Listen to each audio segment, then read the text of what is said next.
In some more breaking news this morning, there's reports in the US media. The Defense Intelligence Agency has had a report leaked. They've looked into, tried to assess what the damage was done to those 3 Iranian nuclear facilities. We know that President Trump had claimed victory, had said that they had been completely and fully obliterated, was his term.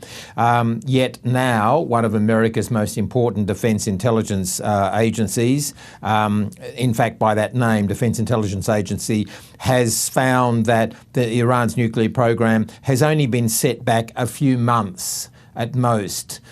Which is completely contradictory against what the president has been saying. We know that he contradicted his head of national intelligence, Tulsi Gabbard. I don't think she's got a long term. She's only been head of national security for a few weeks. I don't think if she was a stock that you would buy the stock of Tulsi Gabbard. I think she's more or less politically finished because twice now Donald Trump has essentially just discarded her views and said she's wrong. And he said the intelligence community's wrong. Now that same intelligence community that got it wrong the first time, that said that the Iranians had not developed a nuclear weapon. In fact, Tulsi Gabbard gave evidence that the Supreme Leader had not authorised it and Iran was not on the brink of getting a nuclear weapon. Donald Trump said that's wrong. Now the intelligence agencies are saying essentially that what he's been telling the American public is a lie. So now we've seen Israel and Iran both agree to the ceasefire, but do we know the terms of it?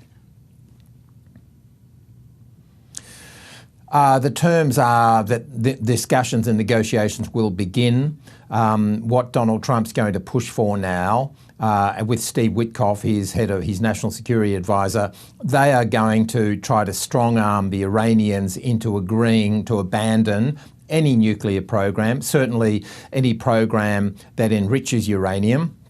There are serious questions for Iran in all of this. If you've got nothing to hide, if your program is genuinely for civilian purposes, as the Iranians say, why do you need to build a facility a mile or 2 underneath a mountain?